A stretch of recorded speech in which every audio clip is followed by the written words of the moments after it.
I expected people to accept me and respect me, gay or straight. This guy, he was like a serpent. It's not coke, it's not heroin, it's just ganja. I'm gonna take my girl and we're going to Jamaica. Yeah, baby. It started to feel pretty dangerous. In a way, it's like you were kidnapped. It just went bang, bang, bang, right into hell.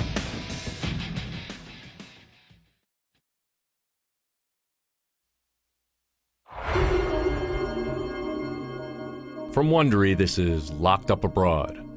I'm your host, Jim Clementi. Today we present Jamaican Getaway. Growing up in the South Bronx, 20-year-old Twana TK White dreams of a better life. Barely surviving on her salary as a security guard, she wants more.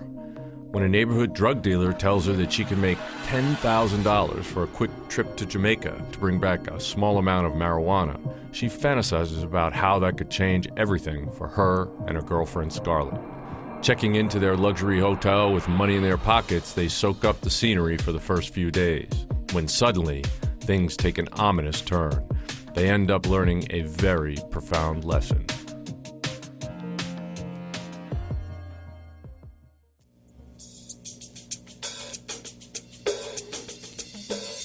I grew up in the South Bronx.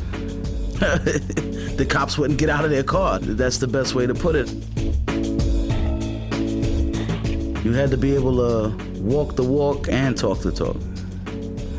That was the Bronx. I was 20, but I was still like a big kid. I really was. I was a woman that was full of salt and vinegar and stupidity. All heart, small brain. Both my parents worked, and I had my mother telling me, "Hey, you know you really could do better than being a security guard. Go back to school, go do this, go do that." TK. And she wanted me to become a lawyer. TK. These were all long-term things. TK. Yeah, I gotta go. And I had a very short-term mind. I was working as a security guard. I was glad to be working, but $8 an hour, even then, wasn't saying much. Hey, babe. I was in a relationship with a very beautiful girl named Scarlet. She was happy-go-lucky, always smiling, the total opposite of me. I don't think it would matter gay or straight. I expected people to just accept me and respect me, and most people did. Dressed like a boy? Huh? What? But there were some people, they wanted to make it hard for you. They wanted to see if they could twist it a little bit. Better keep walking. There were moments it was hard. Scarlet was living at her grandmother's, and I was living with my parents. Every now and then, she would stay with me. If I did any sneaking, it was sneaking her in. Can I just get a nice apartment, please? Good deal. Is that too much to ask for in life?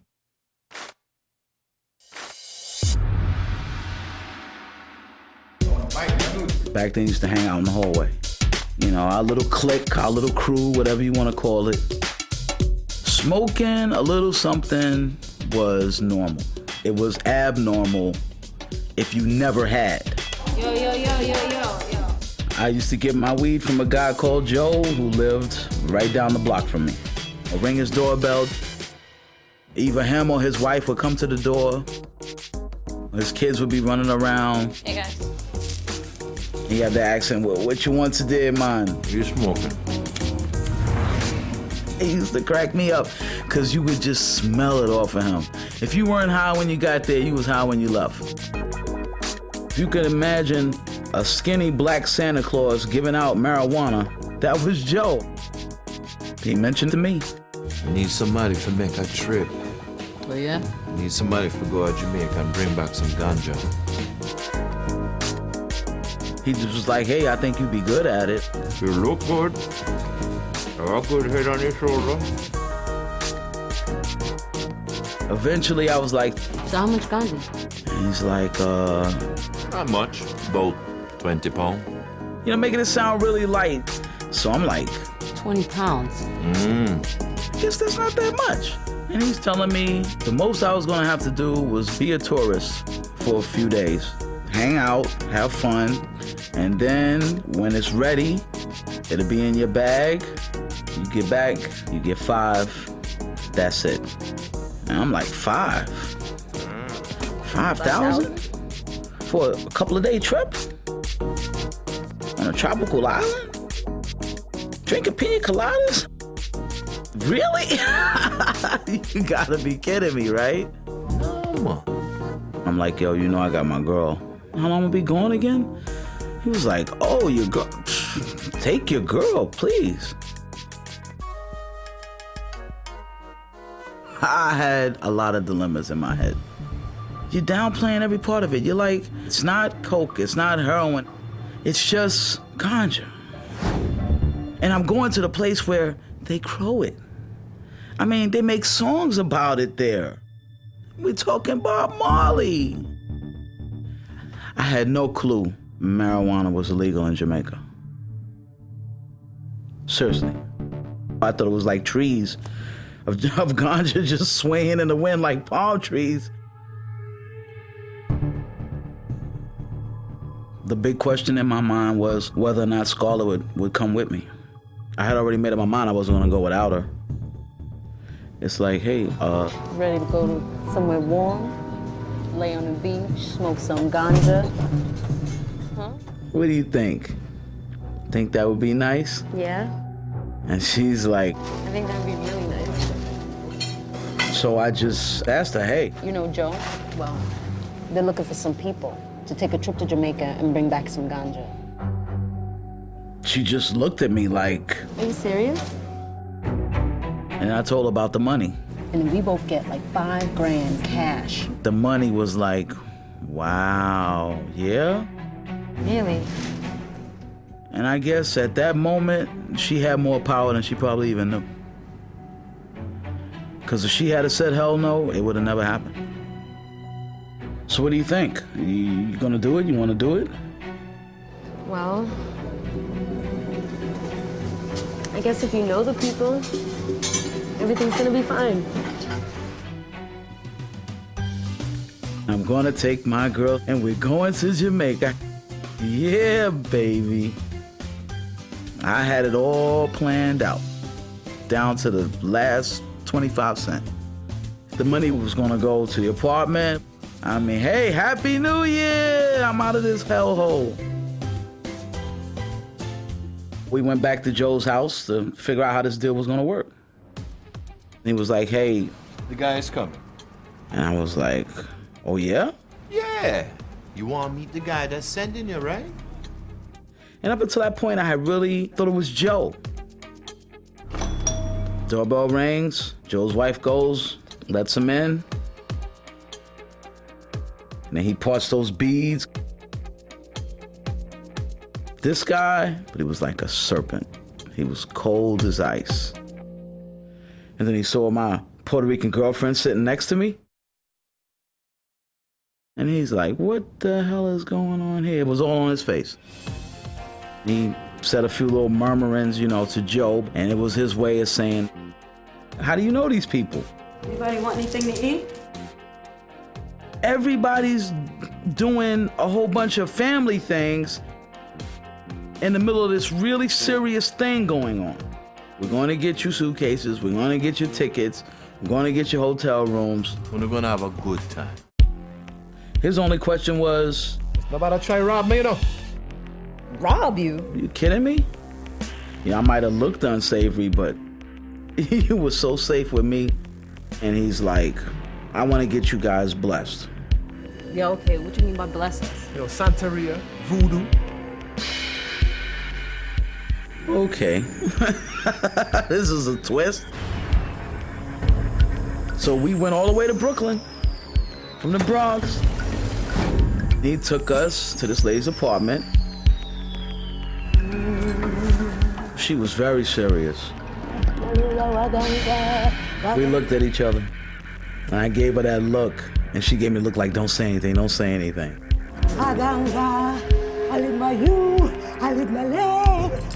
She read from the Bible, Marked this with some oil, like a little cross symbol. I'm a young kid, but I'm thinking, this ain't the French Connection, you know? I'm not dealing with, masterminds here.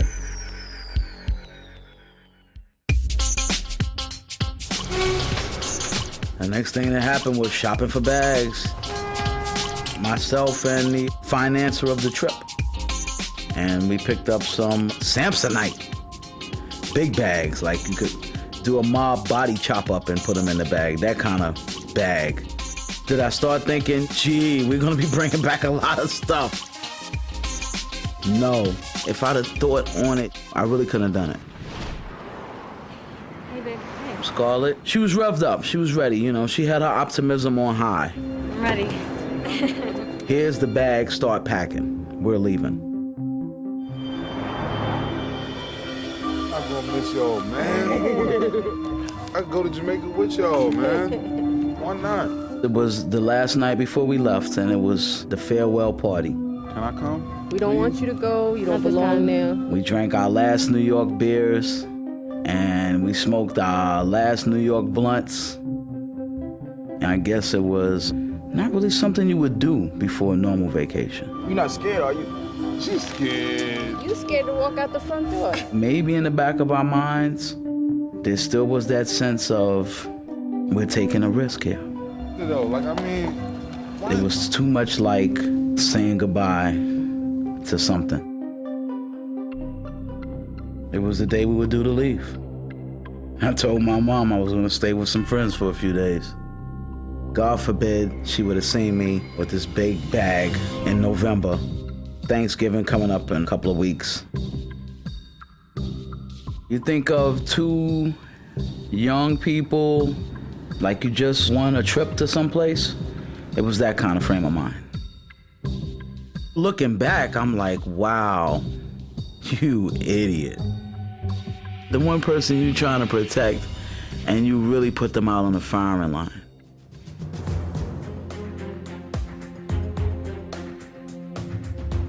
We touched down, and this was like a little countryside airport. It's hot.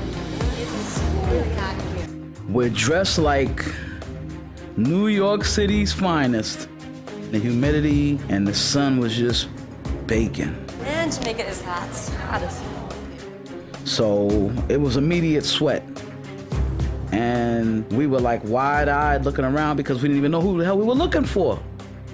You see anybody that looks like that? They saw us, and next thing I know, they were just there, right in front of our face, and it was like, Joe sent you. Yeah. Scarlet. how you forget a name like that? Blue. I was like, how'd you know it was us? And they're like, please. Stand out. You guys stood out. We knew you were from New York. Where you taking us, man? Someplace great, man. Loads of fun. They were all smiles, ready to take our bags. It was like two bodyguards. Hey, we're rock stars, and that's our protection. We gave each other the look like, hey. We're in Jamaica.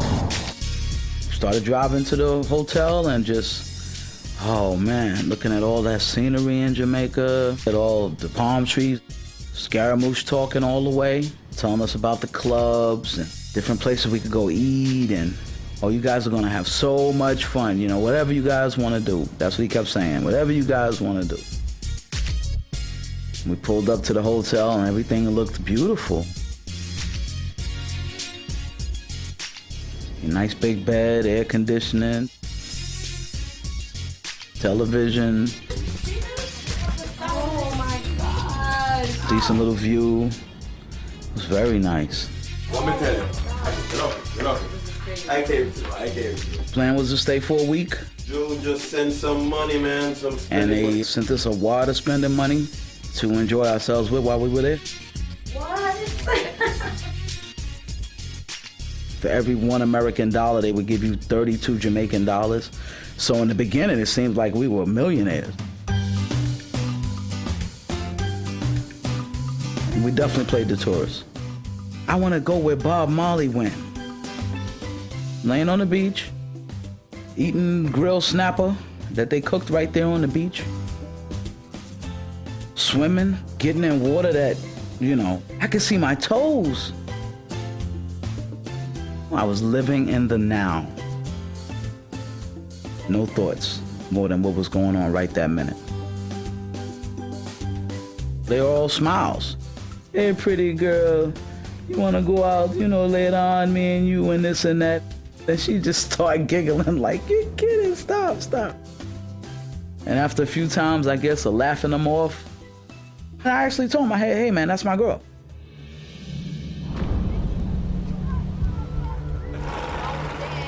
Where's the ganja? Ganja. And me, where's the ganja? You ready for something now? Yes. Come on, man, I'm in Jamaica, man. Light me up, man. Go for that liquor shop. They showed me one of the places that they got it from, and I was like, that's a newspaper stand. So it really stuck in my mind that this is nothing here, right? But it was. It was, as I found out. I know, right? He hands me the bag of weed, and then I rip open the little plastic bag. TK. The guys just start, like, bugging out. I'm like, what is it? Can't, that's illegal. You know? What you talking about, man? You just bought it over there. But I could tell from the look on their faces, it was serious. TK. And then it started to seep in. You mean this is a big thing here? You mean like weed is not just cool? If the police, them see them lock you. And it's starting to hit me now. Hey, this is serious on this side of town, not just where you came from.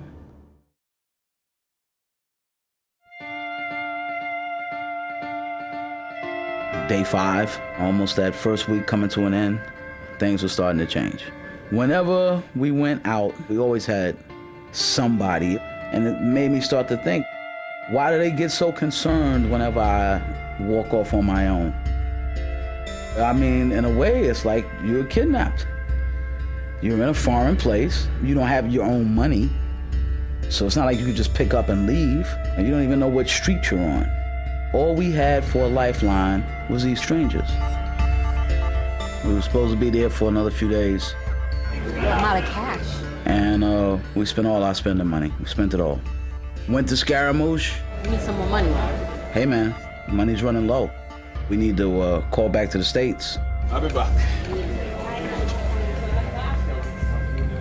He was calling the guy that was working with Joe. Big stars. Because he was the one that was financing everything. He came back and he was like, he wants to know why we spending so much money, and I think we gotta move to another hotel. Move? Why? That's when Scaramouche started getting annoyed. You don't have any more money, you spend off all the money. They were like, yo, we don't have enough money. So that's like, I'm like, The boss said everything will be fine. we be well taken care of. Now all of a sudden, it's a different story. Well, let me talk to the States, man. It was like all of a sudden, no. you don't talk to the States. You talk to me talk to the States. Well, what's your problem? You're not partying enough. Haven't you partied enough? Yeah, that's all well and good and everything. But where are you taking us? And it's like, Time for business now. Just come on. Someplace cheaper, move. something's wrong. I'm not sure what it is, but the bells start going off.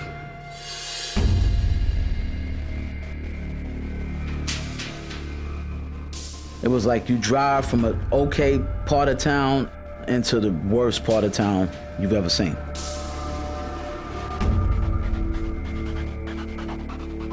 It just went bang, bang, bang right into hell.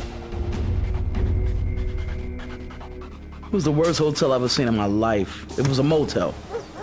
It was like someplace you would, bring a hooker or something, I guess. Showed us to a room, opened the door, and it was like, whoa. This is dumb. Just wow.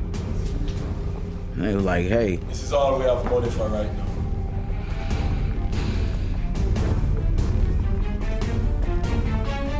Plus, I need to be keeping out of sight anyway. Y'all need to be out of sight right now. Anyway, that's the way they tried to make it sound. We didn't really have a choice but to buy it. Because believe me, at that point, neither one of us was happy. Plane tickets. What? They wanted all our identification. It raised another red flag with me because I'm like, Why? we're supposed to be leaving soon. I was saying no. No way. We'll keep them. I didn't want to give anybody anything. They made it sound you don't want to get robbed of this. It's not safe. It's not safe. This is not the little tourist hotel you want to come. We were torn because it was like, should we hide it or should we give it to him? It was one of those very uncomfortable moments where I felt reality set in. I didn't know what else to do. Eventually, I gave it to him. And I recognized I wasn't in control of the situation at all. Okay, get your stuff out of the cases. So we're gonna take your suitcases and get everything fitted. Enjoy yourself. You know, Scarlet was pretty much like, her nerves were starting to get to her.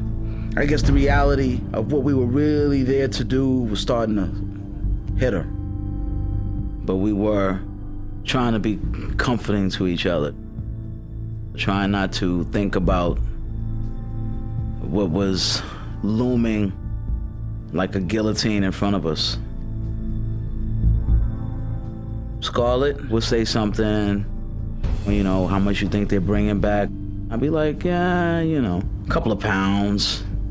I always tried to downplay everything. I mean, this was big luggage. I mean, you know, I was expecting some James Bond type thing.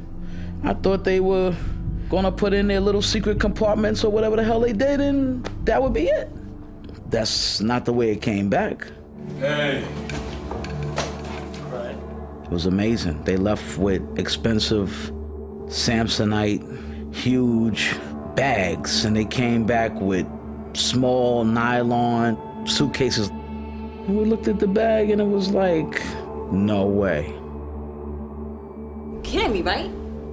Because I can see from here, it's something in that bag. No way, man. You could see this big block that looked like a giant encyclopedia. It was a joke. I said, What happened to the bags? These aren't the bags we had. and he was like, Oh, your bags.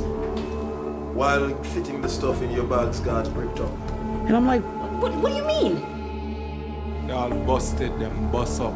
There's nothing we can do about that. Just one of them things. TK. Scarlet was looking at me to, hey man, do you have a clue? Do you know what's going on? Now it was like the blinders are off, the dope haze is gone, I'm totally sober. What the is going on here? You guys playing with me now, right? Cause this here's my life, yo. Hey, TK, calm down. He was like, hey. The airport's been paid off, man. And I'm thinking to him, okay, so you got this little airport over here paid off. But we talking about JFK, man. We talking about New York City. All right, everything cool, man. Trust me. It wasn't cool. I knew it wasn't cool. And I wanted to call Joe or the guy in Brooklyn and ask them what the hell was going on. But it was like, No, you don't talk to nobody. what you gonna do about it? Your other bags are gone. We're not bringing them back. They ripped up. Deal with it. And right then and there, I knew we were screwed. We're left with the bags. Scarlet looked at me. She was like, and I'm like, and put all the pants and shorts and shirts and socks and throw that on the top. Oh, that's not looking so good. Okay, let's put all the soft stuff on the bottom. Put the hard stuff on the top. No. This doesn't look good either. No matter how we packed it, it still looked like it was something in that freaking bag. Scarlet was just looking scared and sad, like, This isn't going like you said it would, you know, babe? and I'm like, yeah, it's not. What the hell are you gonna do? This looks crazy. Options were small. She was like, We should just leave the bags and get out of here. Leave the hotel? walk through the ghetto until you hit the first cop and then say what? What about the embassy? What are they gonna do for us? What is the story we're going to tell? Let's just take a ride with them in the morning. Dump the bags, get on the plane. That's it. Okay. roosters crowing, the heat rising, the sun shining through those cheap blinds, and me up all night anyway. This was it. We get in the car. And we start the longest, most agonizing ride I've ever taken to this day. The drive to the airport. Scaramouche was looking like somebody killed his dog. The whole story was right there on his face. That they were doing us wrong, man. They really were.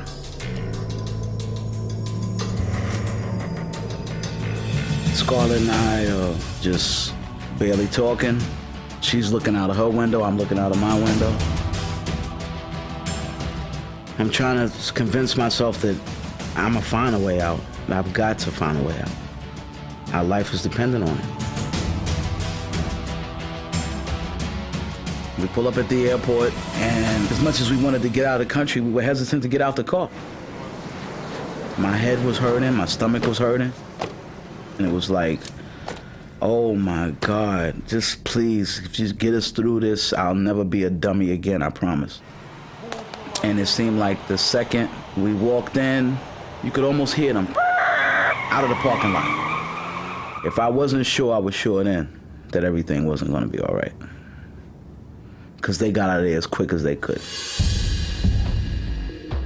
We had talked about abandoning the bags, but it didn't work out that way.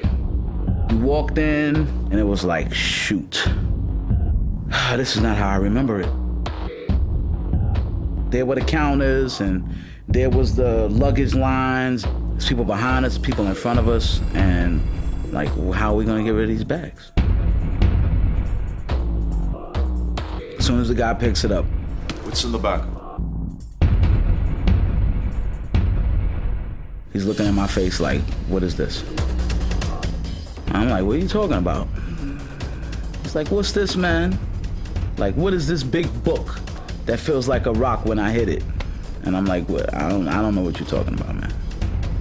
And then they throw it through the x-ray. My mouth was dry, and my head was pounding.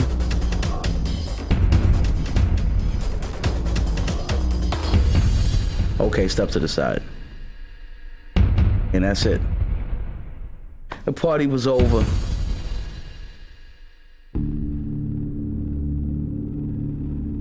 Traveling with her? Scarlet's looking at him, and they got a bag, and they ask her, you know. What's in the back? And she's saying the same thing I'm saying. I don't know what you're talking about. Yeah. Security. Okay, step to the side. Where you taking us, man?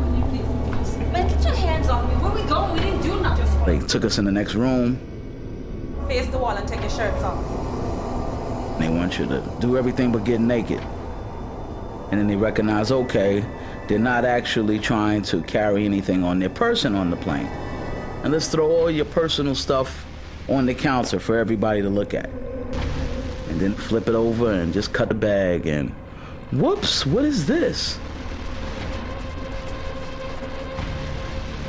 Is this a giant brick of marijuana?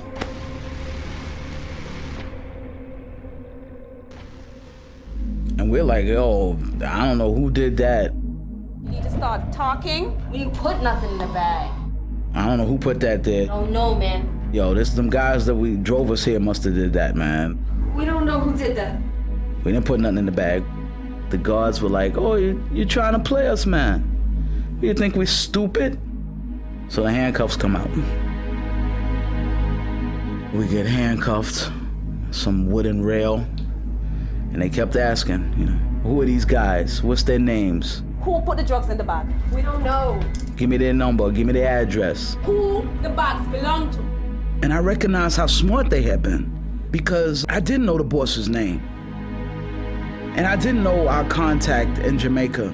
The bags were found in your possession. I had no addresses, I had no phone numbers, and it just really hit me like a hammer, actually. Like, man, you really stupid, man. 'Cause you don't know nothing.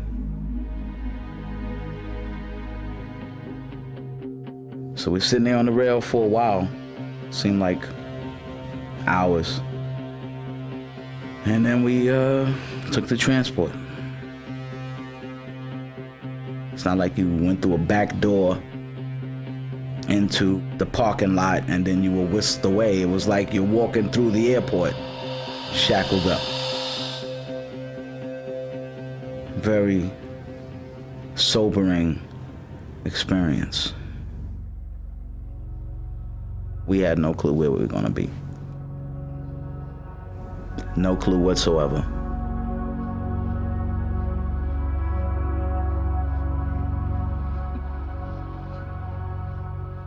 They opened up the back of the van.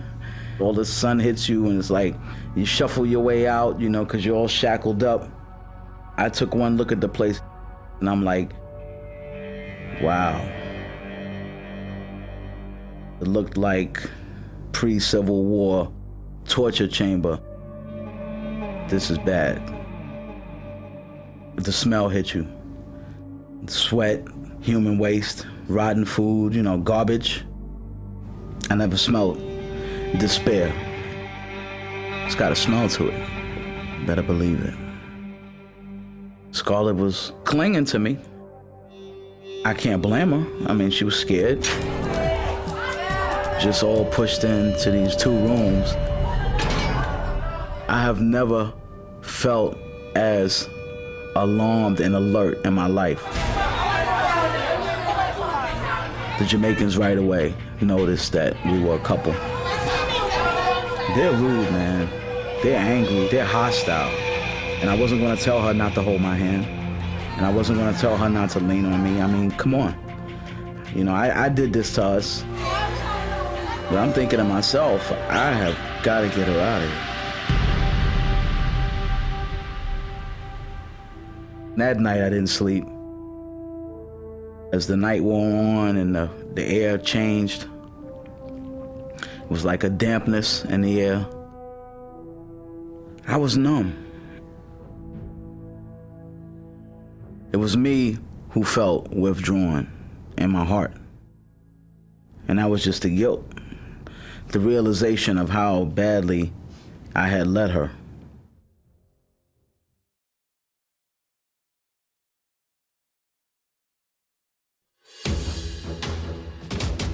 First day in prison, we found out that if you wanted to eat, then you had to pay a guard to go and get you some food from the street.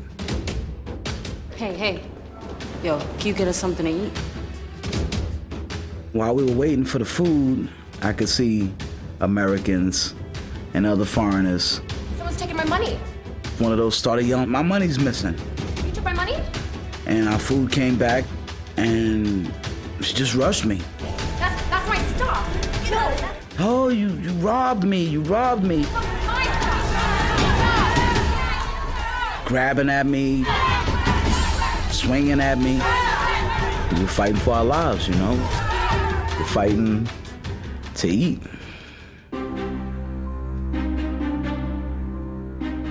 It was like I was walking through the jungle, for real. I was expecting something bad to happen every second. I'm thinking if we gotta do time, what are we gonna do then? Because we're not gonna be here. This is just a jail.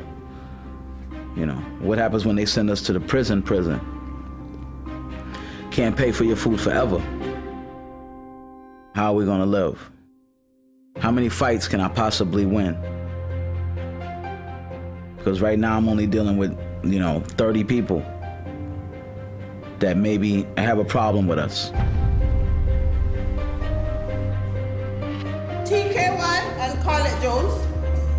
Because after we had been there for a couple of days, the embassy came and, it was okay, so who do you want us to get in touch with? Scarlet gave the embassy man her grandmother's address and telephone number. But in her heart, she really didn't think it was going to do any good. I'm still torn about whether to get in contact with my family. I was practically ready to accept whatever punishment I had coming to me before disappointing my mother. No, I'll stay here and take my lumps. And the embassy man looked at me like, I think you've lost your mind. I think you really need to tell me somebody to contact back in the States. If for nothing else, so that when they find your body, somebody might want to, get it mailed back. And when he put it to me that way, okay, here's my mom and dad's name and address and telephone number. I still was like, well, only call them if something happens to me. And he's like, Something did happen to you. Okay. Scarlet was thinking, like, oh my God, my grandmother, she's not gonna believe this. Now, I had the guilt of her on one half of my body, and now I had the guilt of dragging my family into my BS on the other half. Thanksgiving had come and gone now. This is the point where my mother's going, okay, now, when's my child gonna call me? So that was weighing on my mind.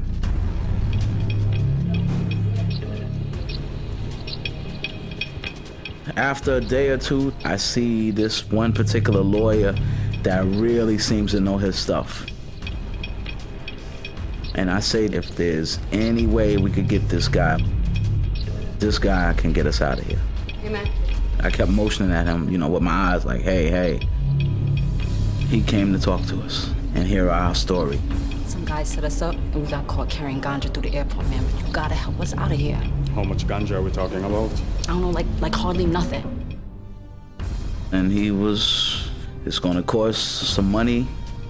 But I believe I could have it reduced to a fine.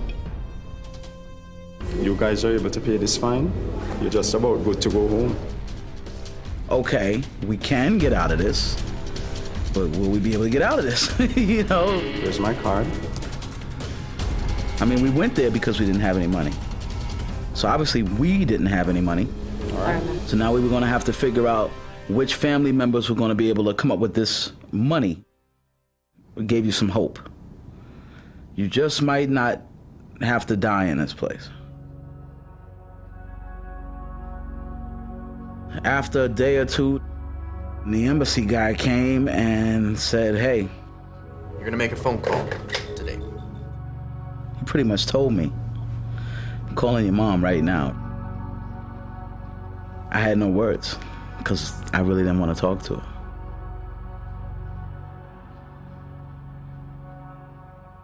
And I heard her voice.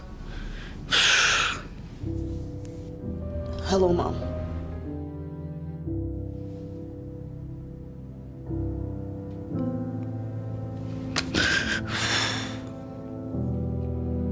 She hadn't slept. She was crying. And I'm trying to sound like, I'm all right, Ma, come on. I'm sorry I messed up.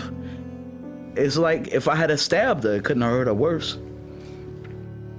Just hearing her say, are you okay? It just broke me. She's like, look, your father and I are gonna do whatever we gotta do, because we're gonna get you out of there. When I hung up the phone, I told the embassy guy, I need a minute. I felt the weight of it all, for everything I had done, every mistake, and how everybody was paying for it, not just me. And all of a sudden, it felt like you just dropped the house on me. And I cried like a baby for like 5 minutes.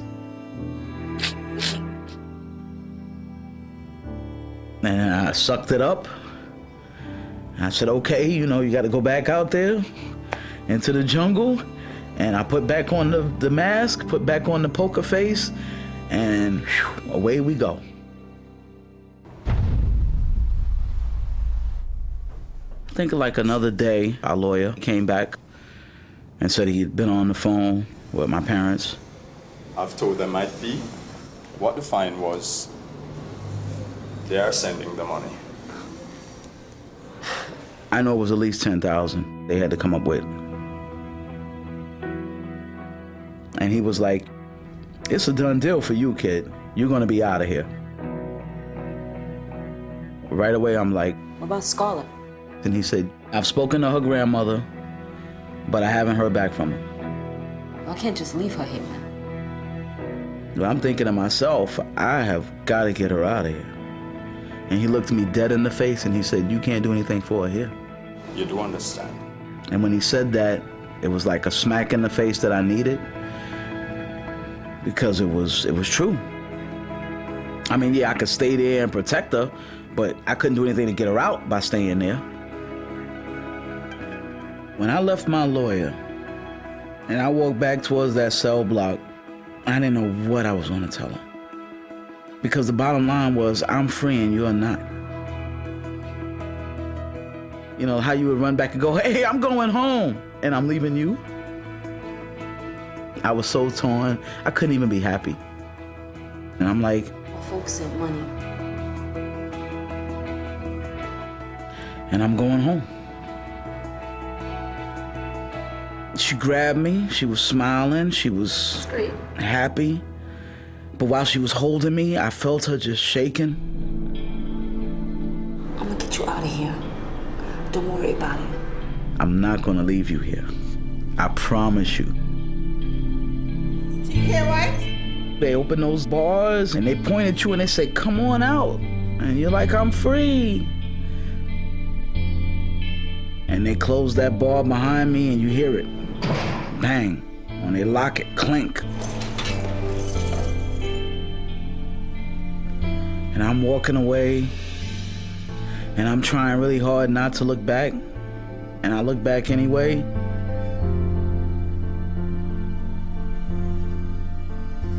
And I just see her holding on to the bars, you know? No, it wasn't a good moment.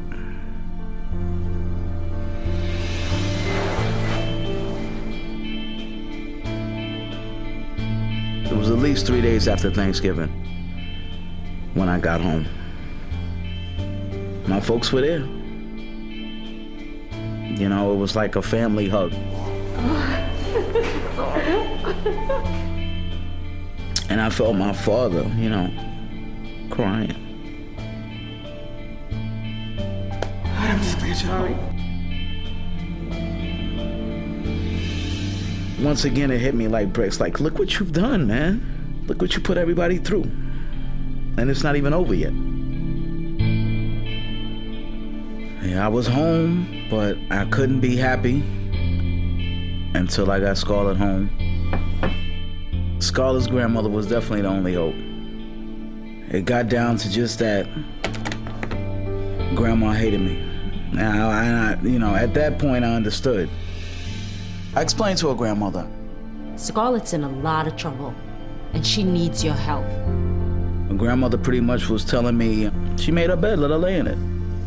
And I'm like, let me make this more clear to you. Do you want your granddaughter to die? Because that can happen. This is something you have no clue about. And I'm telling you right now, you don't want to leave her there. She was like, I'll think about it.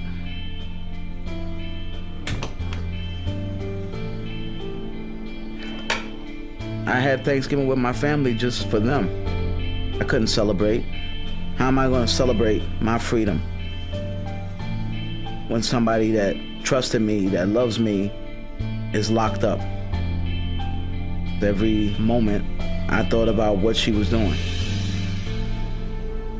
I was free, but I was locked up with her. I believe it was 10 days. It felt like a month. She walked up on the block. Oh, man. If I'd have been a little corny and a little sappy and not such a hard ass, I'd have ran to her like a Harlequin romance. But I stood there and I just looked at her and I waited for her to get closer and closer.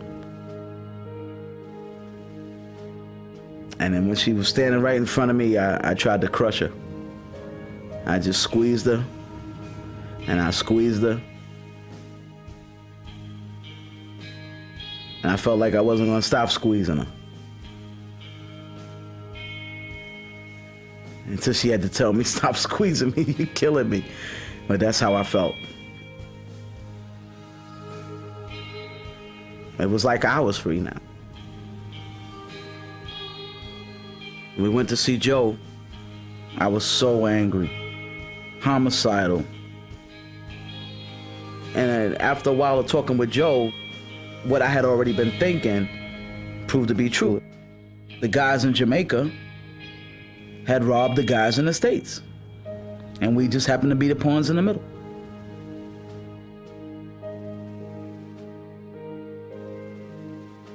Scarlet and I eventually moved in together. We were together at least another year, but I never forgave myself. It was something between us that went unsaid, but it was always between us. Maybe just looking at that person can remind you those experiences. I'll see you later. Who wants that kind of reminder? Nobody wants that. I believe it cost us a lot. Innocence, trust, love, paid big time for that trip. It really made me second think everything in my life, value things much differently, because money is only so important. Not for $1 million, let alone 5,000. Not for $1 million would I ever do that again. Trust me, it's not worth it. You lose too much. You lose too much.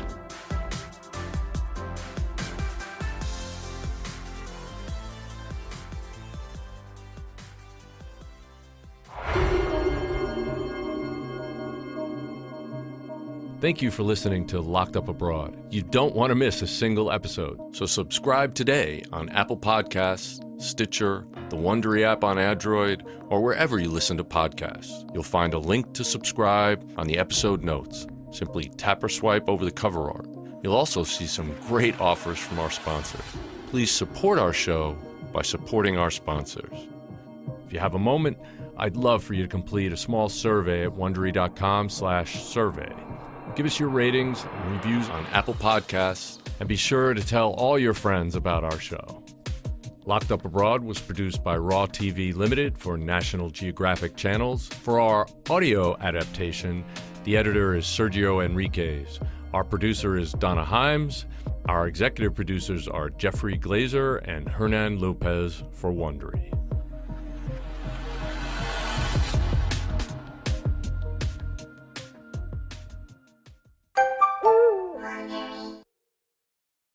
Do something witchy was the last thing Charles Manson said to his followers the night he sent them out to slaughter 5 people at the home of director Roman Polanski and actress Sharon Tate. But how did a troubled kid from West Virginia become Charles Manson?